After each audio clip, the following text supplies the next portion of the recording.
So earlier today, I was having a conversation with a friend, and we were discussing things like the food system, the pharmaceutical industry, and how incentivize incentivize certain entities may be to maintain this food system that we've created, though it's breaking down behind the scenes. And ultimately, the solution is to return back to our food, to localize our food, to develop a connection with our food sourcing. But during that conversation, we talked about how everything can be traced back to the soil, essentially, the health of the soil. And what came to mind for me in that moment, what I found so relevant to what we discuss on here in regards to reality creation and mental alchemy and transmuting these narratives, these stories that we tell ourselves that have disempowered us for so long. And now we have the opportunity to change that. We can express gratitude for that opportunity. And in expressing that gratitude, actualize that change and create that ideal reality for ourselves. What came to mind for me, was the notion of going backward to go forward. As though in the beginning, the answer was already there. Right? And I've written a book about this too. The Return to Nature, Ancestral Principles to Achieve Vitality, Longevity, and Wholeness. It's I premise it ultimately on this quote from Carl Jung that I just love so much, and I find it applicable to so many different areas of life, that a tree whose branches reach into heaven also has roots reaching down into hell.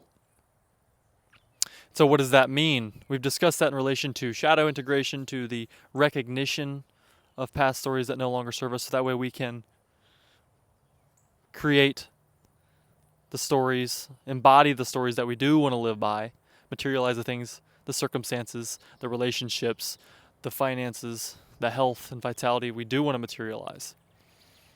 We have to be willing to go down into those depths as well and return to our roots. But in that, there's also this idea of going backward to go forward. Another way you can think about that is overcoming by allowing. What do I mean by that?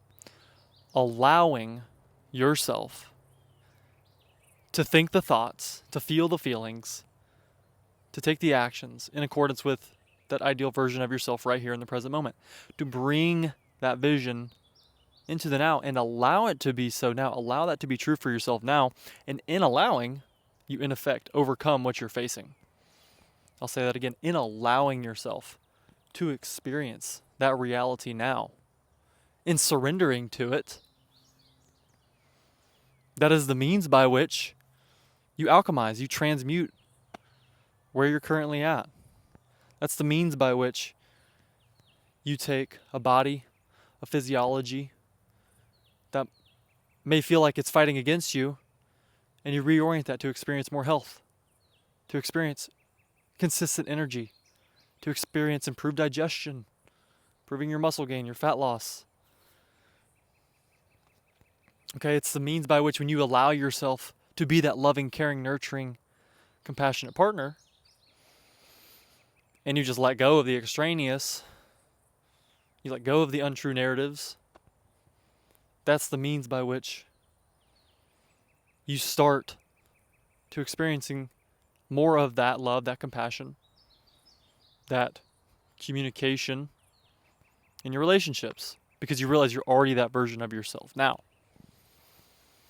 In allowing yourself to be as you truly are, that is the means by which you overcome. And that is the eagle medicine. That's the reason it is the rise method, because the medicine of the eagle is to come up against an obstacle. And instead of trying to force its way through, to drive straight through it, to expend all this unnecessary energy, it simply transcends the obstacle altogether, realizing that it can rise above that obstacle. It doesn't need to apply unnecessary force. Okay. If you think of the scale of consciousness from David Hawkins' Power versus Force, we're looking to live from a place of power. Now, paradoxically, we actualize more of that power by accepting the force by which we've been living. So, accepting that we've lived in accordance to shame or guilt, fear. It's hiding behind these narratives we're telling ourselves, these beliefs we're telling ourselves. Oh, I can't do that because, really, I feel I'm unworthy of that. I don't deserve to have that. I'm afraid it won't work out. I'm afraid I don't really know the way forward. I'm not competent enough. And so that manifests as procrastinating constantly or overthinking every single decision that you decide to make. But when you accept that and you just allow it to be, you face it, you turn toward it, because what you resist persists, what you accept transforms, and you turn toward it, the energy that you were giving it so long by resisting it dissipates. And it can be manifesting in your body, let's say. You can still be feeling those feelings. It can be coming up as a tension. Okay, it can be coming up as a heat or a constriction. But when you can just be present with it, be still with it, breathe, and accept that it's there, accept that you're feeling this emotion now, that is the first step in letting go. That's another book of David Hawkins, is Letting Go, The Pathway of Surrender, which is, again, such a pivotal step in the RISE method. Recognition, imagination, surrender, embodiment.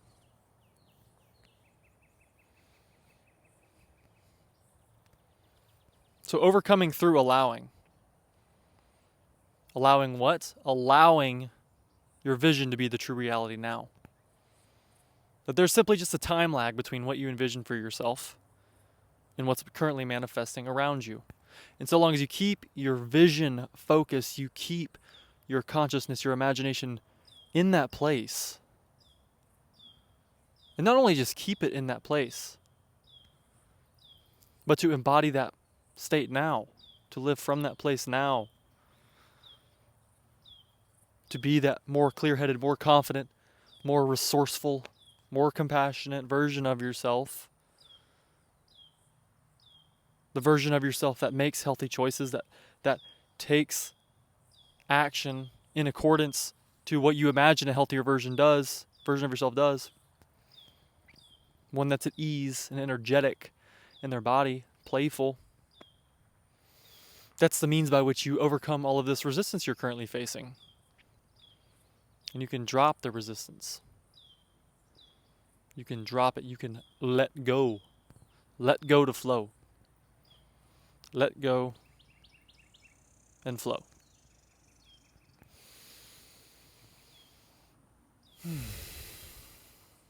So I thought it would be fitting to come out here into nature for this conversation.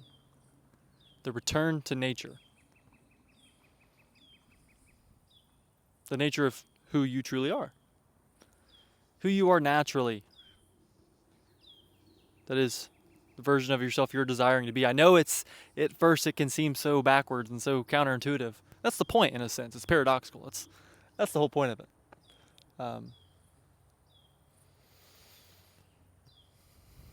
But when you can embrace that paradox, because the ultimate truth in life is paradox. I can make a whole other episode about that. The power of just accepting paradox and embracing the paradox of life.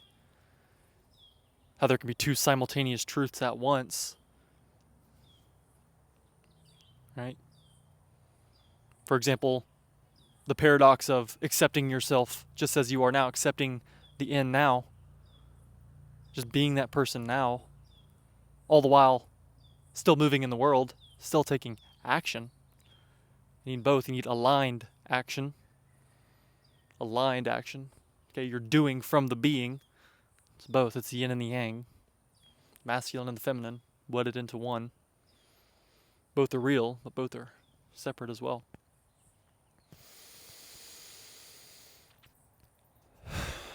And so when we're actualizing our goals, what we're really doing is going backwards in a sense, because in the beginning, creation was complete.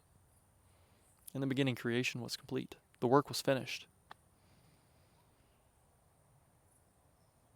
Looking at a couple of horses right now, my neighbors. They seem to like this message. In the beginning, creation was complete, and all you need to do is accept that. Yes, you've had these trials. Yes, you've had these struggles up to this point. And they're so crucial and necessary to actualizing what you want now, because they're teaching you now. They're showing you the way forward. They're giving you hints when you are experiencing these bouncing back and forth between superficial relationships, where you're constantly fighting in relationships. They're showing you the way forward to find your soulmate, to find a person with whom you truly connect at a deeply profound level. Or when you're constantly struggling with financial insecurity, bouncing between jobs back and forth, it's showing you the work that you're really called to do. When you wake up in the morning, you are fired up and fueled and inspired to go to work. They're all teaching you and showing you that now, because your mind is a goal-striving machine. You can read psycho-cybernetics about that. Your mind is a goal-striving machine. So whether or not you're consciously or unconsciously giving it a goal, it's seeking out something to attain. So if you're unconsciously living by thoughts of fear of something not working out, or you're constantly acting from a place of worry, thinking that you need to rush to make things happen, things need to happen now, there's not enough time to make this happen, I don't have enough time. When you're constantly acting from that place, you're making more of that. You're unconsciously creating that goal for yourself.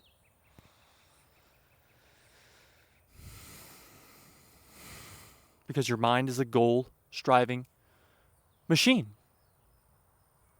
And in that goal-seeking process, and the reason why I said that in the first place, is that when you're coming up against challenges, let's say, you can recognize those as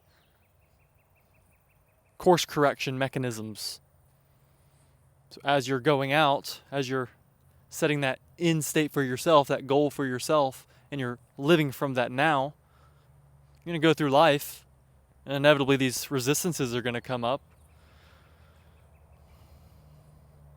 You're going to come up against past patterns of yourself, and now those are contextualized in relationship to the goal that you have. And this is kind of where it's like a journey. It's a cyclical process, this rise method, because when we're embodying that end state, when we surrender to it and embody it now, we're going to go back out into the world, and again, we're going to come up against more narratives, because as the equal amounts to which we grow, to which we expand toward the heavens, our roots must reach down into hell. Got to get deeper and recognize more parts of ourselves that no longer serve us. What? It's true. It's beautiful, and it's portrayed in nature. It's portrayed all around you. It's the beauty of the Tao Te Ching. It's just a simple observation of nature and witnessing the wisdom present all around us.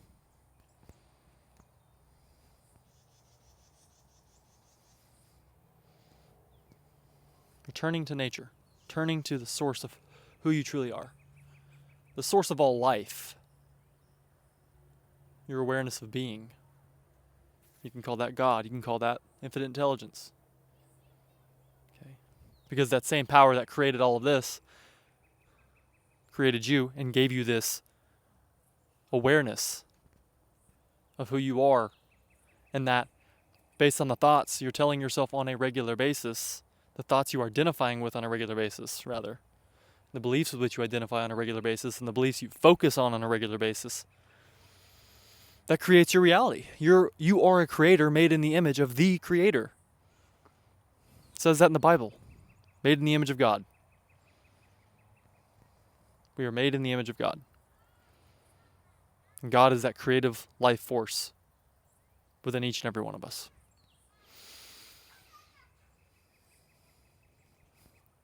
So thank you for joining me. Be sure to hit that subscribe button if you haven't already. Check the link in the description for ways to work with me further. Check out the free Subconscious Reprogramming Masterclass. You can check out the Rise Method course. It's soon to be released, so stay tuned for that. I'm super excited to release that to you. Actually, as a matter of fact, it's released. So you can check that out in the link. You can check that out below. But thank you so much for being here. And go outside, go for a walk, go into nature. Just be still. Just observe. Just breathe. If you're not accustomed to that, it can seem difficult at first to still the mind, but just sit with that dis-ease, let's say, because it's teaching you something as well. There's no wrong feelings. There's no wrong feelings. Thank you so much. Have a wonderful day. Be blessed. Love you.